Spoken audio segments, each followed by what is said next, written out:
আমরা সকল বন্ধু বান্ধবীরা মিলে ডিসাইড করলাম আমরা এক জায়গা না 3 জায়গা পরিদর্শন করব। প্রথমেই চলে এলাম আমরা ছত্রপতি শিবাজি মহারাজের মিউজিয়ামে, যেখানে আমরা শিবাজির নানান ধরনের জিনিস দেখতে পেলাম। কিন্তু দুঃখের বিষয় হলো এখানে ফোন অ্যালাউ ছিল না। এখানে শুধু ছত্রপতি শিবাজি মহারাজেরই জিনিস নয়, এখানে অন্যান্য অনেক রাজরাজাদের জিনিস সংরক্ষিত ছিল। আমরা এই জায়গাটি পরিদর্শন করে বেরিয়ে পড়লাম। আগের লং ভিডিওতে তোমাদের দেখিয়েছি বিবি কা মাকবারা, তাই এই ভিডিওটিতে আর দেখালাম না। তোমরা চাইলে দেখে আসতে পারো, ডেসক্রিপশন বক্সে লিংক দেওয়া আছে।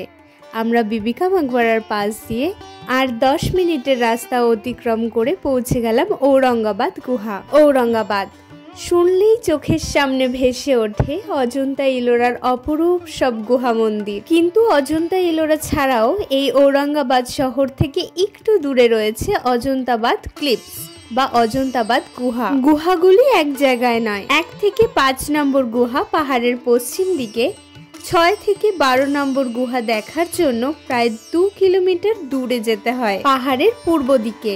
অজন্তা ইলোরার জৈলাসে চাপা পড়ে গেছে এই গুহা। তবে অজন্তা ইলোরার মতো ইউনেস্কো ওয়ার্ল্ড হেরিটেজে গিয়েও তকমা না পেলেও আর্কিওলজিক্যাল সার্ভে অফ ইন্ডিয়া ঔরঙ্গাবাদের গুহাগুলিকে জাতীয় ঐতিহ্য বা ন্যাশনাল হেরিটেজের স্বীকৃতি দিয়েছে। ঔরঙ্গাবাদের গুহাগুলো শুধু যে অজন্তা ইলোরার খ্যাতির কাছে চাপা পড়ে গেছে তাই নয়, আরো 2টো কারণ আছে। প্রথমত, গুহাগুলি দেখার জন্য অনেকখানি চড়াই সিঁড়ি ভাঙতে হয়। দ্বিতীয়ত, গুহাগুলি এক জায়গায় নয়, আগেই তোমাদের বললাম। তাদের গুহার সংখ্যা 12।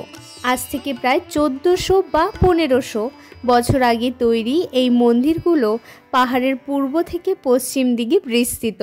ভারতবর্ষে প্রথম গুহা তৈরি করেন বৌদ্ধরা। ঔরঙ্গাবাদের গুহাগুলি সব বৌদ্ধ গুহা। এখানে 2 ধরনের গুহা আছে, চৈত্য ও বিহার। এটা একটা চৈত্য। চৈত্য মানে উপাসনার স্থল, মানে একটা মন্দিরের মতো, আর বিহার মানে আশ্রম। চৈত্যের বাইরে গৌতম বুদ্ধের মূর্তি খোদাই করা হতো। চৈত্যের ভিতরে থাকতো গৌতম বুদ্ধের দেহের অংশ, বিশেষত দাঁত, নখ বা চুল। সিঁড়ি ভেঙে যেমন পাহাড়ের উপরে গুহা দেখতে পেলাম, তেমনি পাহাড়ের নিচে রয়েছে গোল্ডেন টেম্পল, যেখানে আমরা বৌদ্ধের অনেক মূর্তি দেখতে পাই। এখানে গৌতম বুদ্ধের পাশাপাশি ডক্টর বি আর আম্বেদকরের অনেক মূর্তি দেখতে পাওয়া যায়।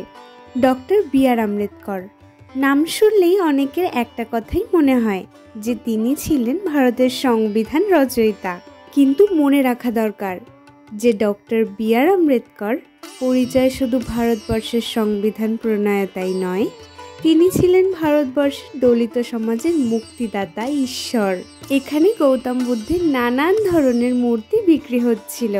ডক্টর বি আর আম্বেদকর একদিকে তিনি যেমন ছিলেন ভারতের দলিত আন্দোলনের অন্যতম শ্রেষ্ঠ প্রধান, তেমনি অন্যদিকে তিনি ছিলেন অসাধারণ দার্শনিক, চিন্তাবিদ, বিশিষ্ট লেখক এবং রাজনৈতিক নেতা। দলিত সমাজে মানুষেরা তাকে ডাকতেন ভালোবেসে বাবা সাহেব বি আর আম্বেদকর। এই জায়গাটি ভালো করে পরিদর্শন করা হয়ে যাওয়ার পর আমরা সকল বন্ধু বান্ধবীরা মিলে আবার চললাম এর ঠিক বিপরীত দিকে।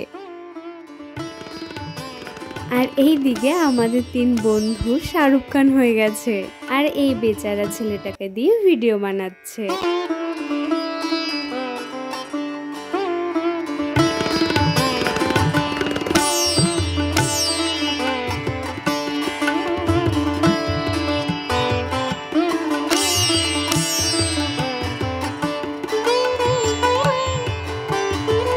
এই জায়গাটি পুরো পরিদর্শন হয়ে যাওয়ার পর আমরা রওনা হলাম বিবি কা মাকবারার উদ্দেশ্যে।